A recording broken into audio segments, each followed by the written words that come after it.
Hello, everyone. Welcome back to another live stream, and thank you so much for tuning in for another show. So far, both the Israeli and American sides have been threatening Iran with action against them. The American president, who's on a rampage now against so many countries, specifically for American control, not hiding the fact that he's occupying countries now for oil and for the American interest to control what he is labeling as the Western Hemisphere, him and his administration. But he's also threatening to attack Iran, this time with the protection, according to him, of the Iranian protesters. And also, him and Lindsey Graham were signing caps, making Iran great again in 2026, not hiding the fact that they do intend to support and potentially participate with Israel against such an attack. From an Israeli perspective, they've been conducting meetings, very long meetings, in relation to an attack against Iran, and now they haven't stopped there. They're saying that they're intending to conduct operations now in Lebanon and in Gaza too, alongside Iran, potentially fully backed and perhaps with the participation of the United States of America. What's new, however, is the fact that now, and for the first time in history, Iran might just be the side that will begin this attack in the form of a preemptive strike. So far, Iran restrained itself from beginning an attack against Israel up until Israel or the United States attacked Iran. Iran did have responses against previous US aggressions against it and its people, and it also had attacks against Israel following Israeli aggressions against Iran or Iranian personnel outside of Iran, but they have refrained from beginning such an attack. Today, this has changed, and this changed officially from a statement of one of the top leading councils in relation to security inside of Iran. We're going to go through all of that in this live stream, alongside the recent protests in Israel, where people are getting killed. People are getting killed in protests in Israel, as in religious Jewish people being run over by buses, and the establishment is trying to hide everything from the people. Before we begin, if you haven't subscribed already, please do subscribe to News V Pro, our recently launched program and tool that will help you understand everything that's going on, fully verified with an independent AI analysis. We will go through all of the either articles or videos that you watch, and everything gets analyzed directly, and you will also know exactly how you're being manipulated with the bias indicators, emotional appeal claims, or false claims, whether in educational manner or a critical manner. newsvpro.com. Don't forget to go and join the platform. Now, Israel has been saying that they want to conduct an attack against any country that is proving to be a threat to Israel. And for a very long time now, they've been saying that Iran is the head of the snake and they need to chop off the head of the snake. They've been asking American administrations time after time to go and attack Iran and help Israel attack Iran or send boots on ground in Iran. No administration agreed up until we had Donald Trump in his second term. Donald Trump in his first term already did a very big favor to Israel in relation to Iran. He withdrew from an agreement about Iran's nuclear program that supposedly the United States and other Western countries had such a big problem with, after agonizing negotiations for 2 years, 2 whole years. Donald Trump and whoop, like nothing, withdrew from the agreement. For an American interest, No, for an Israeli interest. Following a request from who? Benjamin Netanyahu, who was a prime minister at the time. The United States began more hostilities for the sake of Israel and for Benjamin Netanyahu. And they even attacked Iran and killed top figures in the IRGC and continued their sanctions after, again, they had an agreement in place alongside other European countries, and everyone was following the agreement. Everything was fine. But they withdrew for Israel. Now, however, it's taking a much different approach. Donald Trump attacked Iran with Israel, theatrical, not that effective, whatever the reason is, because Israel begged to stop after 12 days following the Iranian missiles that were landing on the heads of the child-killing Israelis at the time. They couldn't handle it and they were running out of air defenses, and in many cases, air defenses were not working whatsoever. Now the Israelis are saying, though, it's not only Iran, it's other countries too. Lebanon, the ceasefire agreement ended. They had a deadline to disarm the Lebanese resistance, and now they are looking on Iran, Lebanon, and Hamas, eye on the exercise and the plan for grass cutting. Listen to the terminology that's uglier than their faces. Grass cutting, killing infants and children and everyone, grass cutting. Look at the language and the terminology. And they're understanding that any side could potentially launch a preemptive strike. The Israelis are admitting that.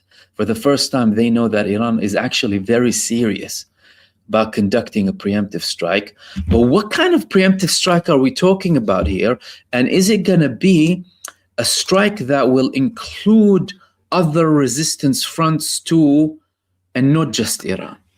Before we go into that, let's understand where does Iran stand exactly. As we said, Iran usually does not begin with strikes.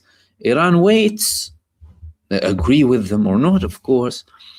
Iran waits to be attacked and then they conduct a responsive measure, because in their foreign policy approach, they're not looking for problems, they're looking for solutions.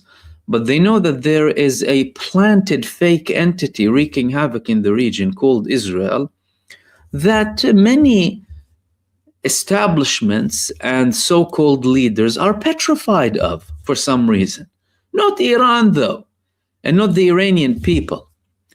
Now they released a statement, and that statement is the clearest thing that we heard so far from Iran in relation to a preemptive strike. Let's go through the statement and understand exactly what's being mentioned here. The Defense Council, that is the highest authority of the defense establishment inside Iran, Iran's Defense Council warned that the continuation of a hostile behavior and threatening rhetoric against the country would be met with a proportionate, firm, and decisive response, stressing that Iran's security, independence, and territorial integrity are inviolable red lines. The warning was issued in a Tuesday statement released by the Secretariat of the Defense Council of the Islamic Republic of Iran, which condemned the escalation of threatening language and interventionist remarks directed at the country. According to the statement, Iran's long-standing enemies, who have repeatedly and openly claimed responsibility for the killing of Iranian women and children, are pursuing a deliberate course by reiterating and intensifying threats and interventionist comments in clear violation of accepted principles of international law. As if, they care about international law, the United States and Israel, what have you. Lindsey Graham just made a statement saying that the Statute of Rome, it's not meant for us. It's not meant for America and Israel and Britain and France and Germany. But they're outright confirming everything. They continue, the council said this approach is aimed at fragmenting Iran and harming the country's foundations, adding that it goes beyond mere political positioning and forms part of a broader pattern of pressure and intimidation that could not be regarded as cost-free, unanswered, or detached from realities on the ground. Relying on national cohesion, comprehensive deterrent capabilities, and full defensive preparedness, the Islamic Republic of Iran once again emphasizes that the country's security, independence, and territorial integrity constitute an uncrossable red line, the Defense Council stated. It warned that any aggression against national interest, interference in internal affairs, or action targeting Iran's stability would be met with a proportionate, targeted, and decisive reaction. But we didn't get to the part which is coming now. The statement further noted that within the framework, listen to this, of legitimate defense, Iran does not confine itself solely to reacting after an act has taken place and considers tangible signs of threat as part of its security calculations. The Council said that the intensification of threatening and interventionist rhetoric, which goes beyond making a verbal stance, could be understood as a hostile conduct. It warned that the continuation of such a path would trigger a proportionate, firm, and decisive response, and said the full responsibility for the consequences would rest with those who devise and pursue this course. We have a clear message here coming from Iran that they are willing to conduct a preemptive strike against Israeli and American interests in the region. But again, another question arises: how, what, will someone else be participating? What are the Iranians going to do exactly? Let's take it step by step. The first step is, and the first thing that we need to understand is, there have been certain protests going on in Iran, some of them legitimate, some of them included Mossad operatives and agents and rioters who tried to wreak havoc. The legitimate protests against certain economic measures have been concluded at large. There are minor protests here and there, but at large, the protests to do with Iran's economic policies, to do with the economic department of the Iranian government, have been concluded, and the Iranian government already took actions. First and foremost, there are going to be certain reforms that are going to take effect from March this year, so 2 months from now. Secondly, certain changes are already taking place now in Iran following these protests. Why? Because some demands were legitimate, and the supreme leader of Iran said any act of protest is legitimate, but rioting isn't legitimate. And Iran actually started to gain from this move. Why? Because number one, they even exposed more cells run by the Israelis and potentially with the help of the American establishment too.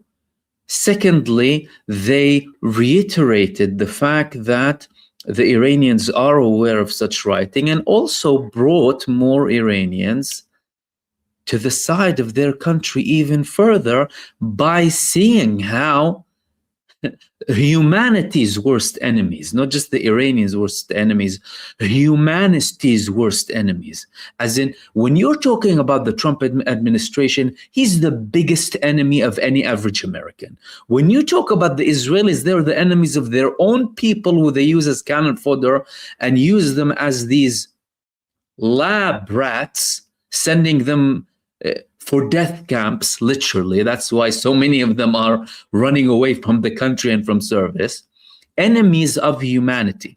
They have no regard for human life whatsoever. And from their perspective, from their belief system, from their approach, they're willing to kill every single thing that stands in their way to achieve their goals. Getting to what they want justifies every single move that they do. These are the people who are enemies of every human being because they are void of any sort of human elements, any empathy, any compassion, any relation to the humankind, any sort of understanding to the struggles of the average person. They don't care about you. And they're outright confirming that they are conducting all of this for oil now in Venezuela. They don't care if some people get killed. Hell, some of them still deny to this day that a genocide took place in Gaza simply because they're complicit in it. And it's more convenient for them to deny that something happened in Gaza because their own countries have been participating in this worst crime that we have seen in centuries. So they know that very well. So we have something here that flipped against the interests of Israel and the United States establishment. What are the Israelis going to do? Are they still going to go ahead with an attack? What's going to happen exactly? And this time, is Iran going to wait? That's a very important question. Now, with the recent statement that we saw from the Security Defense Council, it looks like they might not really wait. Iran has been publishing more and more videos lately about their newly developed missiles, updated missile capabilities, missile launches all across the country, air defense, ballistic missiles, hypersonic missiles, everywhere, all across Iran, on the Iraqi borders, central Iran, the western part, all across. But that might not necessarily be the response that Iran is just talking about now, because for the past 2 years, since the beginning of the genocide in Gaza, let's remember one thing: Iran didn't take part in an all-out open front, for example, like what Ansarullah or the Houthis in Yemen did. They didn't simultaneously attack Israel when Hezbollah and Lebanon were attacking Israel, for example. As a matter of fact, many of their actions were delayed up until it was appropriate for them to conduct such actions for various reasons. Some of these reasons are internal calculations that relate to international law or the international community, preparedness, certain preparations, what have you. Now we have reports that Russia sent them Iskander missiles capable of holding nuclear warheads too. So they're prepared very much. But if the Israelis are saying, oh, we are looking for operations in Lebanon and maybe also in Gaza and also in Iran, then there's a threat that is combined against multiple parties.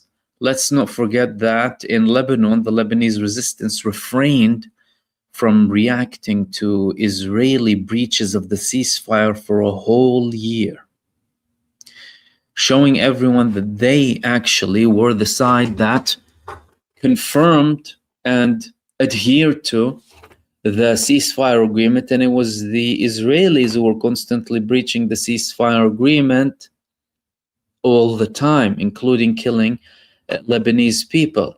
So we could see a situation here where Iran would have, perhaps, that's one of the scenarios, a joint attack by some of the resistance movements in the region against both Israeli and American interests. It wouldn't necessarily just be solely Israel that they would be attacking. It could be that they would attack American bases in the region because, according to some reports that are coming from Iran, they have witnessed certain mobilization happening in countries that have US bases on their soil. And according to some sources, Iran in the previous attacks tried to skip and pass certain things that they did not necessarily agree with up until the American attack came and they launched an attack on a US base in Qatar. So there's likelihood that American bases might be attacked. That's number one, because both the threats are American threats and Israeli threats. Two, it could come from multiple parties. And if we talk about multiple parties, although Iran said proportionate, proportionate from their definition is open to multiple interpretations. Because what's proportionate for a genocidal entity that landed the equivalent of 8 nuclear bombs on 360 square kilometers, Gaza, killing infants? What's proportionate against them? If you want to equate what they landed in Gaza, what would be a proportionate response? I mean, you think about it and come up with a certain conclusion. What's proportionate to attack Israel with? Then there's the option that Iran would actually only target Israel. And it would target certain bases that were used previously or may be used for an attack against Iran. And this time, Iran would land more explosive missiles on these locations to send Israel a very clear threat. That way, they would show we are only targeting Israel. However, really and truly, the Trump administration is far, far too deep in what's happening now. The Trump administration is showing time after time that it's an administration that fully supports Israel and is fully participating in all of the Israeli aggressions in the region and encouraging also Israel to conduct more acts of terror against Iran. Therefore, the likelihood of Iran conducting a preemptive strike now against the genocide entity are higher than ever. Now, the United States have been talking about saving the protesters in Iran. Mike Pompeo confirmed that there are Mossad operatives in a post that I showed you a couple of days ago, that there were Mossad operatives in the Iran protests, and also Israel confirmed that too. Maybe Donald Trump was referring to them when he said we want to go and save the protesters in Iran. Maybe. But if he meant saving the protesters in general, then what about these protests? You see, these protests were somewhere. Oh, it was in Israel. Ah, okay. Hundreds of thousands of Jews, religious Jews in Israel, were protesting against what they call an infidel army, a secular infidel enemy of the Jewish people army. And they meant the IDF, by the way, in case you don't know. They said that the IDF is worse than Hitler's army because they want to eliminate Judaism as a whole. Fierce protests against conscription attempts inside of Israel against the Orthodox community. And as a matter of fact, we've heard several statements from members of the Orthodox community in Israel that show more sympathy towards Iran and the resistance movements in the region, because according to them, they actually are believers, as in they have more to relate with them, with some of the resistance movement, unlike the Zionists who don't believe in God, according to the Jewish protesters in Israel. Is anyone telling us about these protests? Are they smeared on mainstream media and front pages of newspapers? No. Why? Because the whole thing is a facade. This whole thing is a joke. This whole anti-Semitism thing they talk about is a big joke. It's a big tool they manipulate you with. That's what's happening in Israel. But it didn't stop there. It's not as if Israel is allowing them to protest in peace. No, Israel is actually running over them. Look at what happened. Can you see this man? Look at this man, a Jewish man.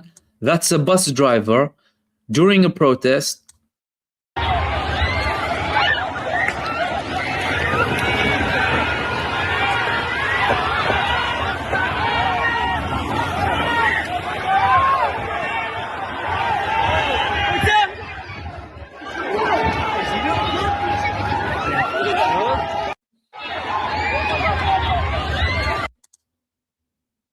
That was a young kid, a teenager, by the way.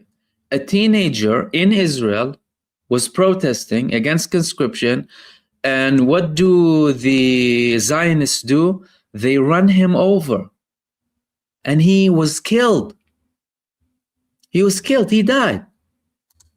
Again, did anyone say anything about him? 14 years old. Now, of course, because it was such a big deal in Israel, well, at least in Israel, because outside of Israel, it's as if they're petrified to say that the Zionists killed Jews for some reason. They couldn't hide it, and it was mentioned everywhere.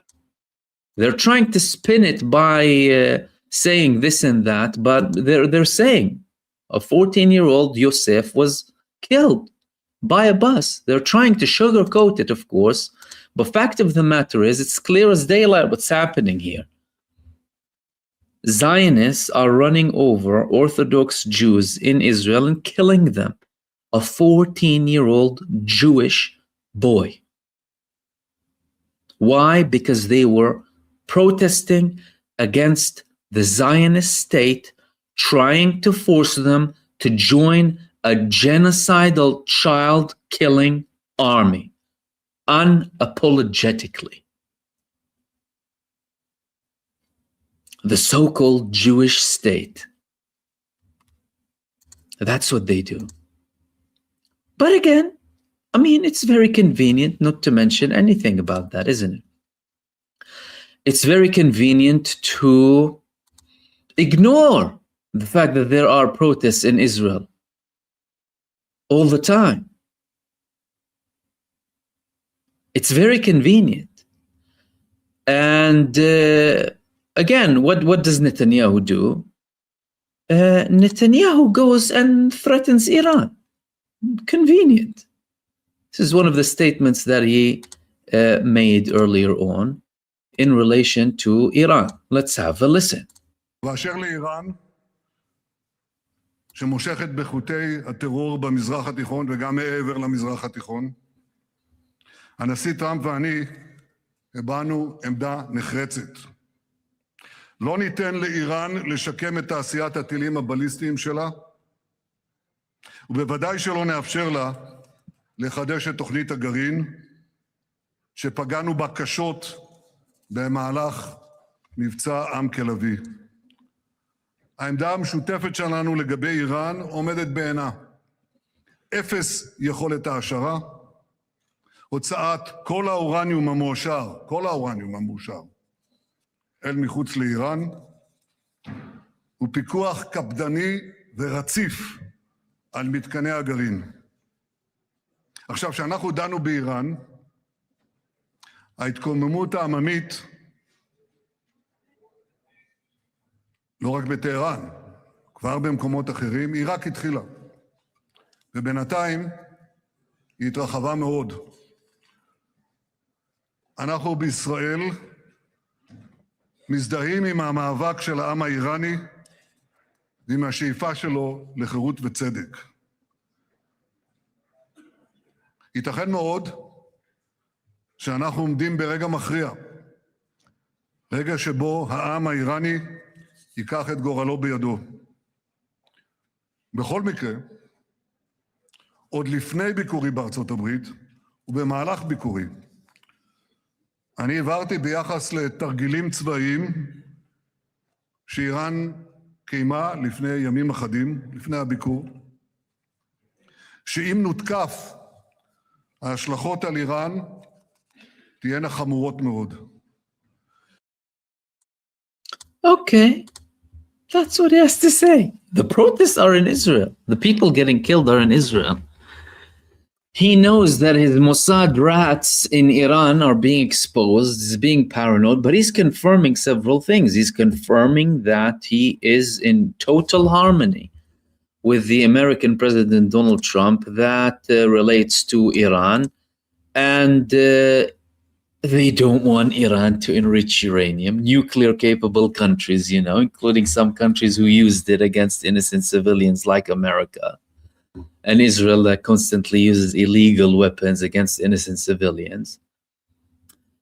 They don't want Iran to enrich uranium, and they don't want Iran to have a ballistic missile development. Why? So they can attack them more conveniently, so they can be exposed, and maybe the American administration and the Zionists would go on some sort of a theatrical show there, and it would be more convenient for them to, act like, brave people or heroes. They don't want countries to have their own independence, their own deterrence capabilities. The only thing that deterred the continuation of the war against Iran is Iran's hypersonic ballistic missiles that were landing on his head. Had they been incapable of launching any attacks against Israel, or had they just sat down and said, yeah, sure, we'll have an agreement with you. Yeah, of course, peace. When we're the weak ones and you have all of the say, that would have been perfect for Israel. But no, they have the audacity. And what Netanyahu represents here is the arrogant, racist, neo-colonialist, supremacist mentality that these people have against all other countries and all other people. We want to impose our will against you. You need to listen to us. And don't just look at him. Look at every leader who supports him, by the way. That's what you need to look at. Because anyone who is entertaining this garbage is part of this genocide cartel, the Zionist cartel. This group of people who have no regard whatsoever for human life, any values or morals or anything whatsoever. Now, the final thing that I wanted to talk to you about, then we'll hopefully open the space up for some community participation. The United States attacked Venezuela. The United States attacked Venezuela, and they are confirming that it is about oil. They didn't outright say that it's about Israel, but we had a small slip here from Fox News. Look at the implications here are really great for the Venezuelan people. For the Venezuelan people. Even he knows that Israel is involved in this. They didn't say, but they have a problem with Maduro because Maduro is an anti-Zionist, the establishment in Venezuela, and they have been very vocal about their support for the Palestinian people, anyone facing aggression from the United States administration and Israel. But even them, let's look listen at again. The implications here are really great for the Venezuelan people. For the Israel, no, you'd think, okay, hold on a second. There's a very big gap. Geez, a huge gap between Venezuela and Israel. I mean, why would you make that mistake? The man knows. The man knows very well. But the Venezuelan thing is just the beginning. Now, why? Because the United States of America has a bigger plan, and that is cutting the oil lines also off of countries like China that had dealings with Venezuela. If you notice, they attacked Venezuela. They've been talking about Nigeria, haven't they? Didn't Donald Trump say that he wants to protect Christians in Nigeria? Something that even the Nigerian authorities, who said that they did cooperate with him, denied. They didn't say it was about the Christians, that there were certain groups, right? But no, Trump the Crusader now sent Trump, right? Sent Trump.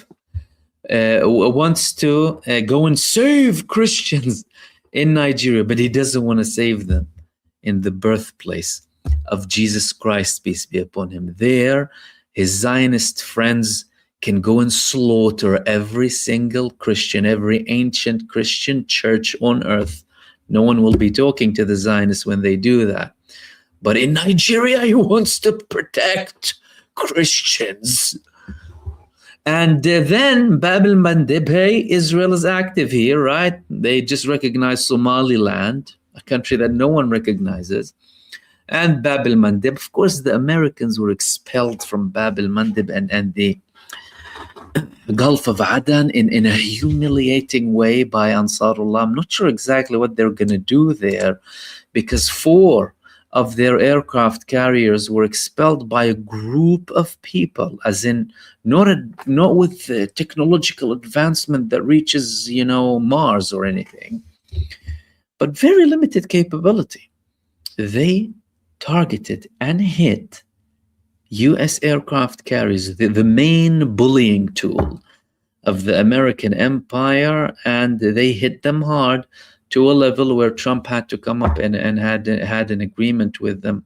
And he told Israel, listen, I can't handle it anymore. I've been doing this for you with good old Britain for some time now. We formed the genocide cartel to try and deter Yemen from having a perfectly legal embargo against you, because according to international law, they are entitled to impose an embargo on a genocidal entity, something that we don't really care about. And he had to get an agreement with them. Then the reports started to pop up that he actually was in talks with them. And before him, Joe Biden, they were in talks with Yemen to stop these attacks from the beginning. But in the beginning, what did they used to say? Stop all attacks on Israel before we do anything. Stop attacking these holy people, these chosen people. Stop attacking the chosen ones, and we'll stop attacking you. It didn't work, but they're trying to choke China. Therefore, that is also something that is due to escalate. But another question arises here. Well, how are they going to do it? Okay, there are several risk elements. The first risk element is the fact that we're talking about countries with nuclear power. That should raise alarm bells. I mean, if there is any risk on the human race today, it's the risk of a nuclear war, because we have psychopaths leading countries, because they are able to brainwash people who actually would go and vote for them and bring them to power, because they're too thick to see through what's happening. And they can actually go and have a nuclear war. And it's very serious. And I mean, it's very problematic, and it could be problematic for the whole world. But apart from the nuclear option, the United States is running itself as a war economy. America is a militaristic oligarchy, and a group of elite people running everything, right?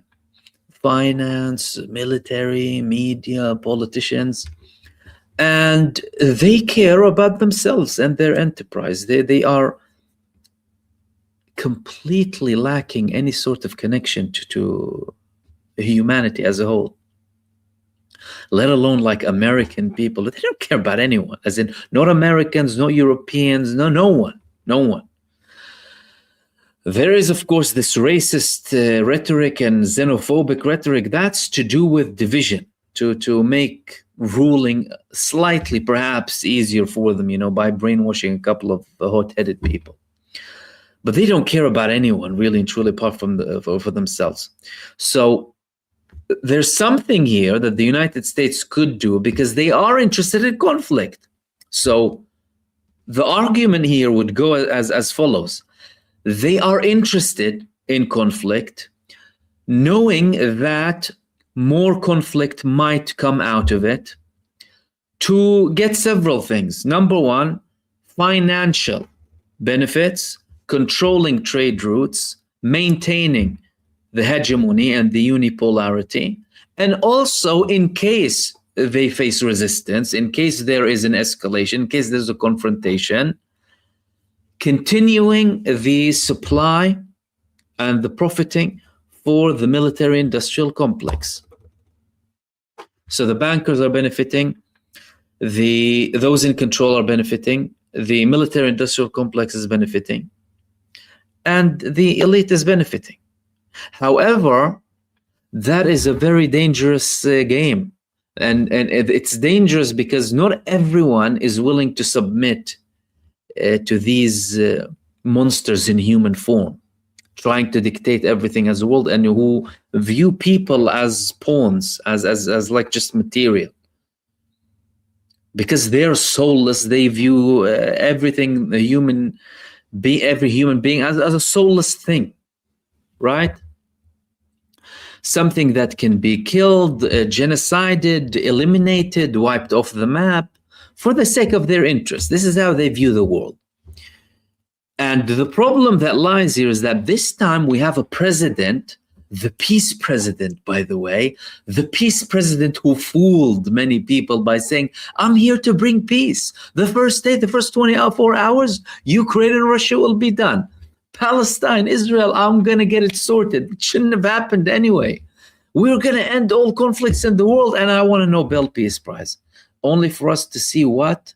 The biggest war-mongering criminal on earth who actually brags about it. As in, he brags about it and he's blatant in the fact that he is doing it for financial gain. So, psychopathy, as in him. And listen, okay, you might start saying, well, he is, blackmailed. That's not an excuse. As in, they're threatening to release the Epstein files. That's not an excuse. It doesn't matter. He's in power. You do everything to stop any war. You would stick to your promises that you promised the people. But again, no integrity, no nothing. And because many people were fooled and said, oh, no, we have no hope of the two-party system. And if we don't vote for them, then the blue will come. And if we don't vote for the blue, the red will come. Instead of looking at real alternatives, right? And actually changing, for heaven's sake, what happens with their politicians, because they dictate what happens in their day-to-day life. Healthcare, education, roads, everything. But now, they'll entertain you with the circus. Right? Go watch a movie, sit down, chill, scroll your phone infinitely for 12 hours a day. That's what happens. And what do we have now? The brink of destruction, as in, if they allow Israel, for example, to go on this another genocidal adventure against Iran, and they're very serious about, that's it, putting everyone aside and maintaining this unipolarity, trying to save the empire before its inevitable collapse, because the American empire is collapsing, then, well, someone might respond. I know there are rational players, way more rational in the East than they are in the West, by the way. But until when? If they're going to risk their own people, they might think, no, actually, like Iran said now, if our territorial integrity, if our people are being threatened, then we might just have a preemptive strike to stop this madness. And at that time, it just might be too late. These were the main things that I wanted to share with you. I'll open the space up for community participation in about 30 seconds. So stay tuned if you want to participate in the chat, and I will see you shortly.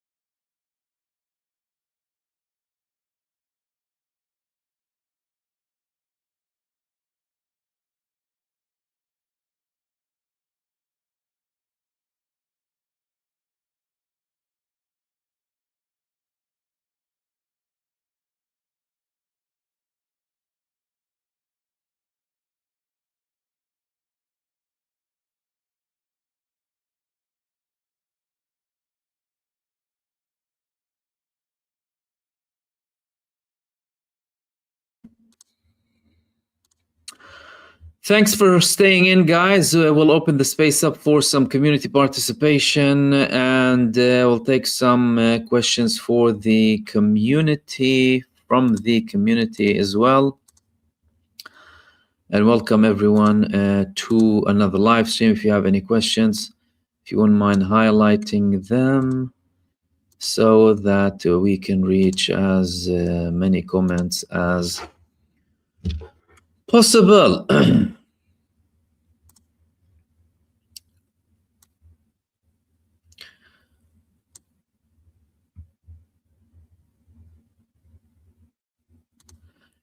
John, the American civilians are going to suffer hard these coming months. I think they're already suffering, and it's been evident that they're suffering.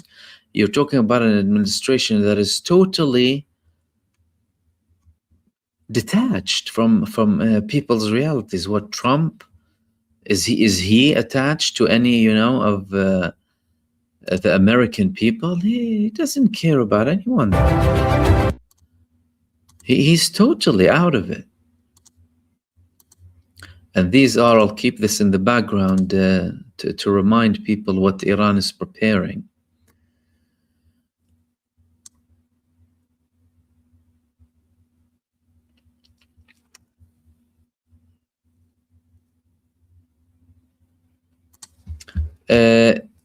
Saida, Assalamu, do you think Iran is waiting for Israel to make the first move, or could Iran act first time? Feels critical for humanity. Israel must be stopped. Yeah, I agree with the latter very much.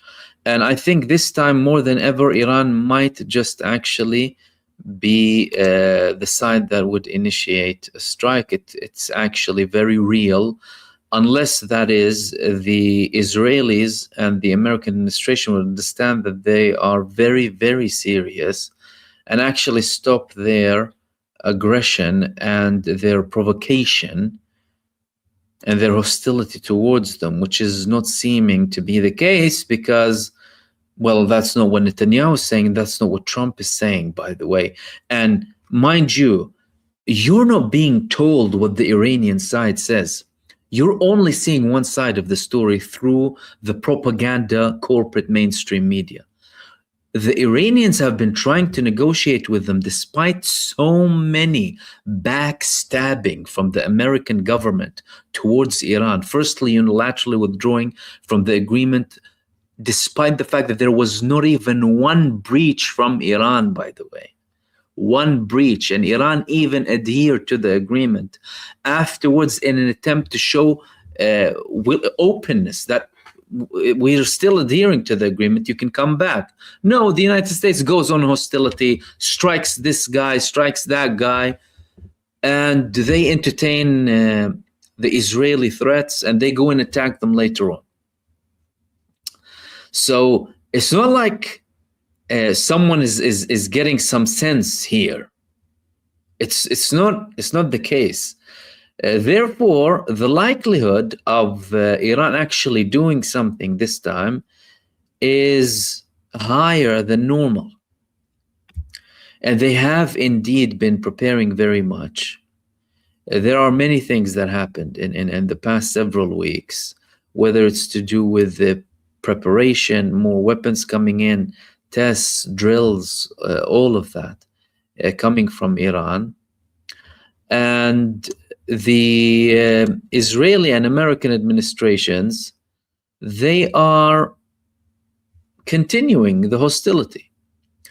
They're continuing these provocations against them, and they might just think, well, you know what, if it's coming anyway, we might as well be the side that initiates a preemptive strike to deter.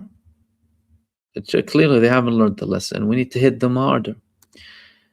G-Sal, do you think that America's move in Venezuela's anticipation for Iran closing the Strait of Hormuz? Iran didn't close the Strait of Hormuz. There could be something to do with that, but let me tell you something. Iran didn't close the Strait of Hormuz during the war with Israel.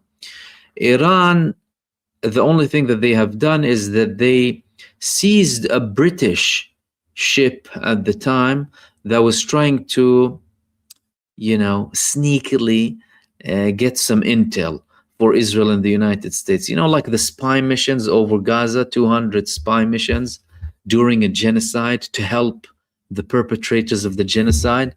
Britain was trying to do that also against Iran. They were caught by the IRGC, expelled. And they went away. They didn't do anything, by the way. They were probably petrified. But from an Iranian perspective, the reason I'm saying that is that Iran isn't really interested in disrupting global markets or anything as such. However, they would do that if something massive happens against them. And they would have the right to do it, to have leverage, to stop an aggression.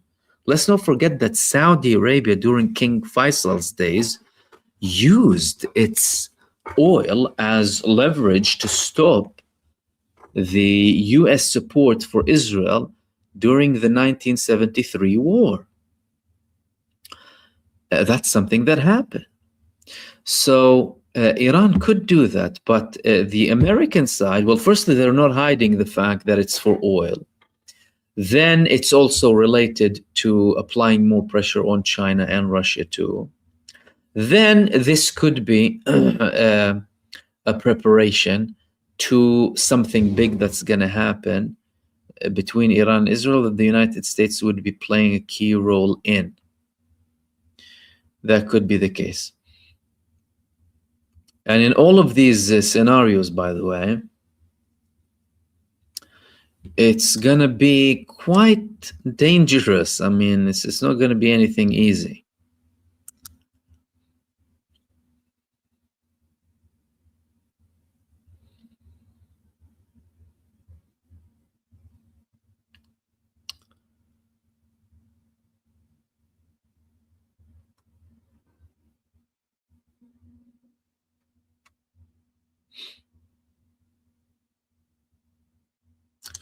Landers, thank you so much for your super, much appreciated. Thank you very much for that. Mizabi, has there any shipments to from China or Russia to Iran? Yes. Well, the Chinese not as visible as the Russian ones. Russia, well, okay, this is what happened. There were 5 shipments coming from Belarus to Iran. And that's just in the past couple of weeks. 5 actually during the course of 24 hours, by the way. And some sources said that because Belarus isn't like, they are an ally of Russia, but it's not like they are the main source of, weapons and what have you. But some sources said that China and Russia, through Belarus, sent these weapons to Iran. There were many Chinese shipments to Iran during the 12-day war and before it too.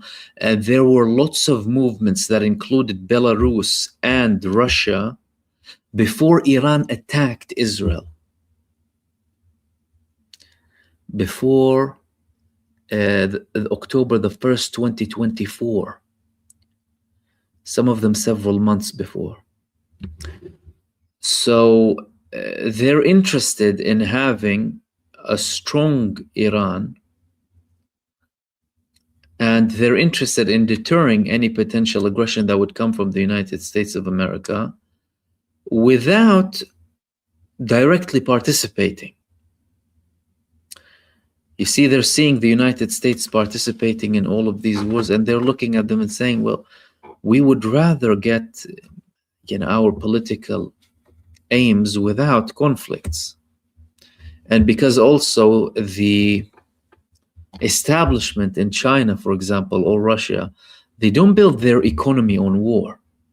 The United States does. That's why they have Israel. Because they build their whole economy, the elites, of course, not the people. The people are not benefiting from anything, by the way. They're dying in the streets. The American people, or many of them. So they're trying to deter that by having this support for Iran.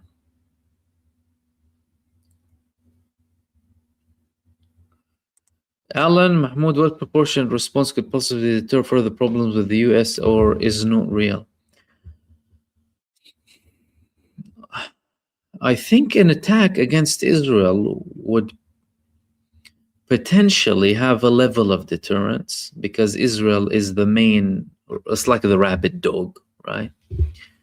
If they would, for example, eliminate several key bases in Israel, as in wipe them off completely, not just slightly, as in completely annihilate them, that could potentially deter them. That wouldn't necessarily prevent a response coming from Israel, but that could potentially create a level of deterrence. Because Iran would show that we have a new equation. And that equation is, we wouldn't wait for you to attack. We're willing to attack you unless you shut your mouths and stop threatening us and our people and our country. And there could be an equation changing kind of act coming from Iran in that regard. Arguably, maybe some bases in neighboring countries that belong to the United States that have proven to help Israel or participate in an attack against Iran. That's another thing.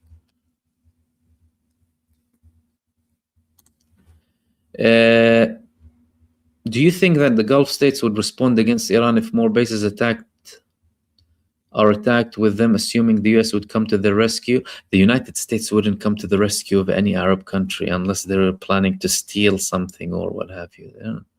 They're not interested in that. Qatar, did their air defenses protect Qatar? They're not going to help them.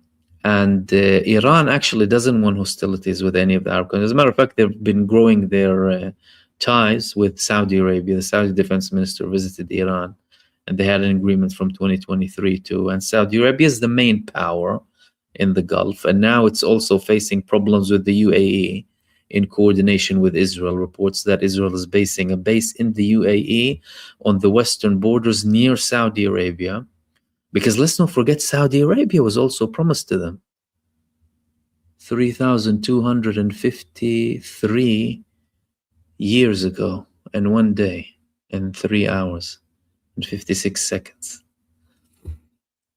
It's part of the greater Israel. No, the Lord of the Rings promised them Saudi Arabia. Lord of the Rings promised Saudi Arabia and China to Israel. But the promise of China was older. That was 6,500 years ago to 7,000, something of the sort. Maybe 6, maybe 7, we don't know. But anyway, Gandalf promised them China. No, I think Iran, if they do, they would, it wouldn't be against anything to do with that country. It would be with the base. The base is an American hostile entity. It's not Iran's fault that they choose to have these bases, right? So, and look at when they attacked the base in Qatar. Yeah, Qatar condemned it in some Gulf states, but they told Qatar, you're our brotherly neighbor, and they have good relations with them. But the United States is attacking us from that base. What do you want us to sit down and not do anything? But I think the main aim is Israel, and I think they would be attacking Israel. Miza, has anyone said that they would support Iran in case anything happens? If you mean like someone immediately fighting with them, that's probably Yemen. If you mean in terms of support, they would get support, declared and undeclared, from many countries, not just one, not just Russia and China, and from countries that you might have not expected, by the way. So that could happen. However, the bigger countries, of course, wouldn't necessarily like participate, because they would, they would wait to see how things turn out. And Flight of Pharaoh, thank you for your super, much appreciated as well. And Marvin as well, I hope you, thank you so much, Flight of Pharaoh, for that. And also Marvin, I think I responded to your question as well. Thank you very much. That's a very important question. Matthew Mori, 9990. When was the moon promised to Israel? You see, according to various sources, the moon was promised to Israel before the beginning of time. It was in the realm of the unknown. But it was materialized and realized approximately 3,500 years ago by something. And they didn't necessarily want to declare who was it that promised them the moon 3,500 or so years ago, because they don't have to. Well, they're the chosen ones. What, do they owe you an explanation? They don't owe us an explanation. You see, when you're chosen, when you're better than everyone, you don't have to explain yourself.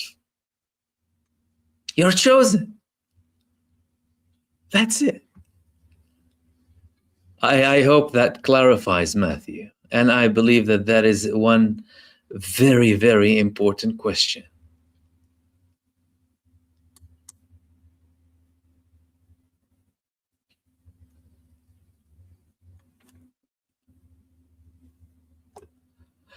Someone was offended because of the comparison. Don't compare them to Gollum. No, Gollum is pretty next to them. Gollum is handsome.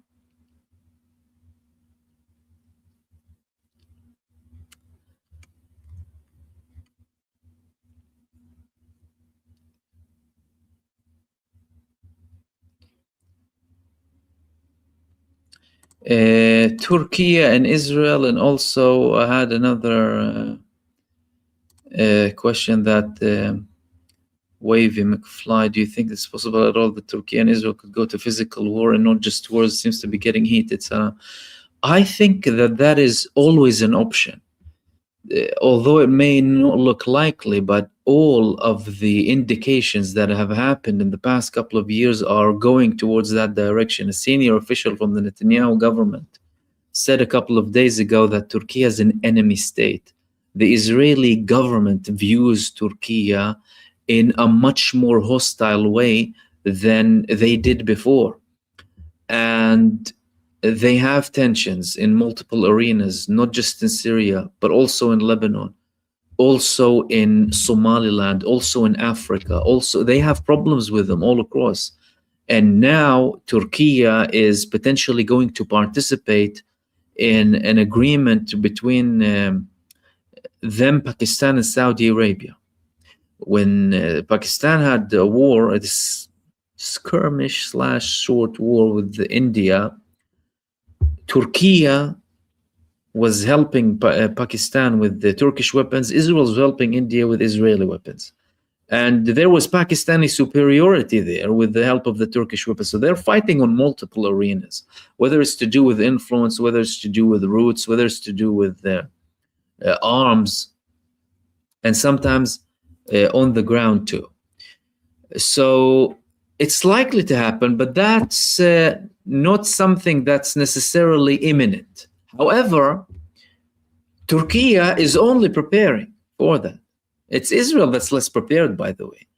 Turkey saw its vulnerabilities. After they saw the wars between Israel and Iran, they revealed ballistic missiles that they recently developed. For who? Then they declared a huge operation that is almost done. It's going to be over very soon, which is preparing bunkers all across of Turkey. They began it approximately 4 months ago and said it needs to be done within 6 months, which is very ambitious, by the way. And you'd think, why the urgency? You know, they have good relations with the United States. They have good relations with the Russians. Yeah, they have, territorial conflicts with the Greeks, for example, and the Cypriots. But that never really materialized to anything great, as in huge. All of that happened in the past couple of years. Why? Because they're seeing, what the chosen ones are doing. The chosen ones are claiming everything and beyond. They're claiming everything that was promised to them and beyond. Why? Because like Matthew said, some things were promised to them and they didn't say, like the moon.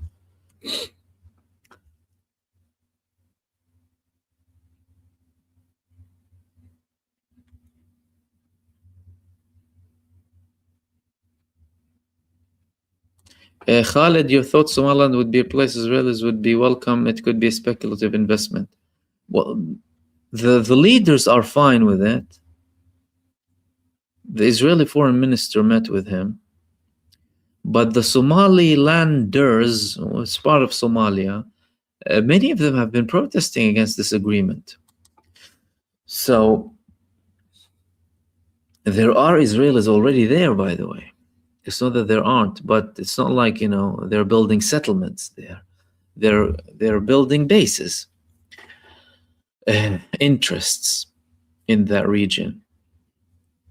Mind you, some people were like, oh yeah, thank you so much for recognizing Somaliland. Right. Thank you so much for recognizing Somaliland.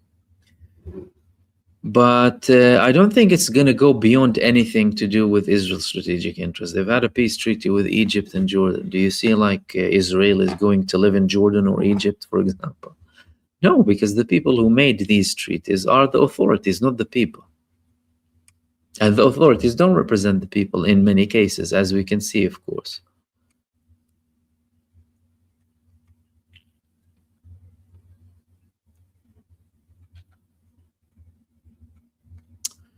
Let's just take a couple of more, 1 or 2 more before we finish.